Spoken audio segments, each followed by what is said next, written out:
जय श्री राधे राधे दोस्तों, राधा रानी आपका मंगल करें। मेरे व्लॉग में आपका दिल से स्वागत करती हूँ। दोस्तों प्लीज मेरे चैनल को लाइक, सब्सक्राइब, कमेंट्स और शेयर करके अपना प्यार जरूर दें, जिससे मुझे मोटिवेशन मिल सके। धन्यवाद।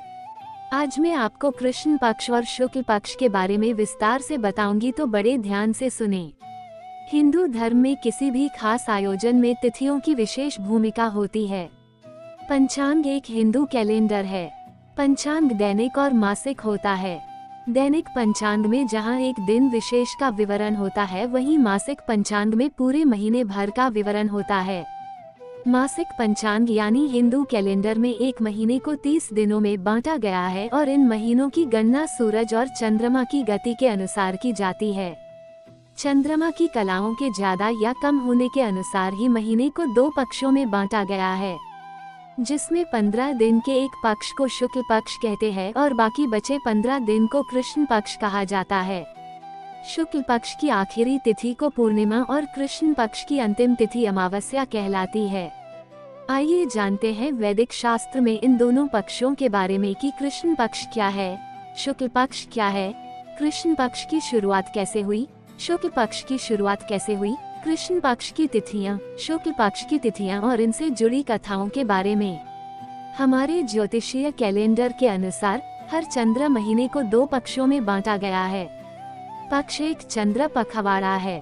ये लगभग 14 दिनों की अवधि होती है। हिंदी भाषा में पक्ष शब्द का शाब्दिक अर्थ पक्ष या पहलू होता है। इसके अलावा ज्योतिषीय घटनाओं के संदर्भ में पक्ष का अर्थ है एक महीने का एक पक्ष। ये शुक्ल पक्ष या कृष्ण पक्ष होता है। ये चंद्रमा का चरण है। प्रत्येक चंद्रमा का चरण 15 दिनों तक रहता है, इसलिए आमतौर पर हर महीने 2 चंद्रमा चरण होते हैं। गणना के अनुसार चंद्रमा एक दिन में 12 डिग्री की परिक्रमा पूरी करता है। 30 दिनों में चंद्रमा पृथ्वी के चारों ओर अपनी एक परिक्रमा पूरी करता है। ये चंद्रमा हर 2 सप्ताह में एक चरण पूरा करता है, जो विभिन्न धार्मिक कार्यों में बहुत मदद करता है। हिंदू कैलेंडर यानी पंचांग के अनुसार हर माह में 30 दिन होते हैं और इन महीनों की गणना सूरज और चंद्रमा की गति के अनुसार की जाती है। चंद्रमा की कलाओं के ज्यादा या कम होने के अनुसार ही महीने को 2 पक्षों में बांटा गया है, जिन्हें कृष्ण पक्ष या शुक्ल पक्ष कहा जाता है। पूर्णिमा और अमावस्या के मध्य के भाग को कृष्ण पक्ष कहा जाता है।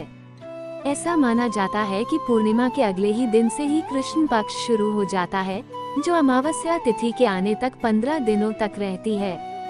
कृष्ण पक्ष को किसी भी शुभ कार्य के लिए उचित नहीं माना जाता और ऐसा कहते हैं कि इस पक्ष में या इस दौरान कोई भी ऐसा काम नहीं करना चाहिए जो शुभ हो, जैसे शादी, मुंडन या घर में कोई भी अन्य विशेष अवसर।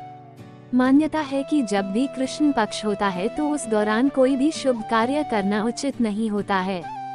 दरअसल इसके पीछे ज्योतिष में चंद्रमा की घटती हुई कलाएं होती है। पूर्णिमा के बाद जैसे जैसे दिन आगे बढ़ता है, वैसे वैसे चंद्रमा घटता जाता है, यानी चंद्रमा का प्रकाश कमजोर होने लगता है। चंद्रमा के आकार और प्रकाश में कमी आने से रातें अंधेरी होने लगती है।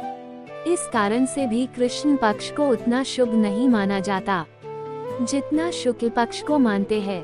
अगर आपको भी पंचांग में विश्वास है तो किसी भी विशेष काम को कृष्ण पक्ष में करने से नजरअंदाज करें। कृष्ण पक्ष की तिथियां 15 दिन पूर्णिमा, प्रतिपदा, तृतीया, चतुर्थी, पंचमी, षष्ठी, सप्तमी, अष्टमी, नवमी, दशमी, एकादशी, द्वादशी, त्रयोदशी, चतुर्दशी। अमावस्या और पूर्णिमा के बीच वाले भाग को शुक्ल पक्ष कहा जाता है। अमावस्या के बाद के 15 दिन को हम शुक्ल पक्ष कहते हैं। अमावस्या के अगले ही दिन से चंद्रमा का आकार बढ़ना शुरू हो जाता है, या ऐसा कहा जाए कि चंद्रमा की कलाएं भी बढ़ती है, जिससे चंद्रमा बड़ा होता जाता है और रातें अंधेरी नहीं रहती बल्कि चांद की रोशनी से चमक जाती है और चांद की चांदनी से भर उठती है। पूर्णिमा के दिन चांद बहुत बड़ा और रोशनी से भरा हुआ होता है।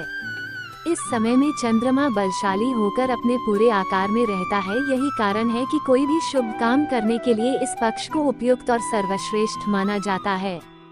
किसी भी नए काम की शुरुआत भी शुक्ल पक्ष में ही की जाती है। शुक्ल पक्ष की तिथियां 15 दिन अमावस्या, प्रतिपदा, प्रतिपदा, तृतीया, चतुर्थी, पंचमी, षष्ठी, सप्तमी, अष्टमी, नवमी, दशमी, एकादशी, द्वादशी, त्रयोदशी, चतुर्दशी। धार्मिक मान्यता के अनुसार लोग शुक्ल पक्ष को शुभ मानते हैं और कृष्ण पक्ष को इसके प्रतिकूल। यह विचार चंद्रमा की जीवन शक्ति और रोशनी के संबंध में है। ज्योतिष शास्त्र के अनुसार शुक्ल पक्ष के 10वें दिन से लेकर कृष्ण पक्ष के 5वें दिन तक की अवधि को ज्योतिषीय रूप से शुभ माना जाता है। इस समय के दौरान चंद्रमा की ऊर्जा अधिक या लगभग अधिकतम होती है, जिसे शुभ और अशुभ समय तय करने के लिए ज्योतिष में महत्वपूर्ण माना जाता है। पौराणिक कथाओं में शुक्ल और कृष्ण पक्ष से संबंध में कथाएं प्रचलित है, जिसके अनुसार आप यह समझा जा सकता है कि आखिर कैसे हुई कृष्ण पक्ष और शुक्ल पक्ष की शुरुआत। तो आइए जानते हैं शुक्ल और कृष्ण पक्ष से जुड़ी कथाएं। कृष्ण पक्ष की शुरुआत कैसे हुई? शास्त्रों में वर्णित कथा के अनुसार दक्ष प्रजापति की 27 बेटियां थीं। इन सभी का विवाह दक्ष प्रजापति ने चंद्रमा से किया। दक्ष प्रजापति की ये 27 पुत्रियां वास्तव में 27 नक्षत्र थी। चंद्रमा सभी में सबसे ज्यादा रोहिणी से प्रेम करते थे। चंद्रमा बाकी सभी से हमेशा रुखा हुआ व्यवहार करते थे। ऐसे में बाकी सभी स्त्रियों ने चंद्रमा की शिकायत अपने पिता दक्ष से की। इसके बाद राजा दक्ष ने चंद्रमा को डांट लगाई और कहा कि सभी पुत्रियों के साथ समान व्यवहार करें। इसके बाद भी चंद्रमा का रोहिणी के प्रति प्यार कम नहीं हुआ और बाकी पत्नियों को नजरअंदाज करते रहे। इस बात को लेकर दक्ष प्रजापति गुस्से में आकर चंद्रमा को क्षय रोग का शाप दे देते हैं। इसी शाप के चलते चंद्रमा का तेज धीरे धीरे मध्यम होता गया। तभी से कृष्ण पक्ष की शुरुआत मानी गई। शुक्ल पक्ष की शुरुआत कैसे हुई? दक्ष प्रजापति के शाप के चलते क्षय रोग से चंद्रमा का तेज कम होता गया और उनका अंत करीब आने लगा। तब चंद्रमा ने भगवान शिव की आराधना की और शिवजी चंद्रमा की आराधना से प्रसन्न होकर चंद्रमा को अपनी जटा में धारण कर लिया। शिवजी के प्रताप से चंद्रमा का तेज फिर से लौटने लगा और उन्हें जीवनदान मिला।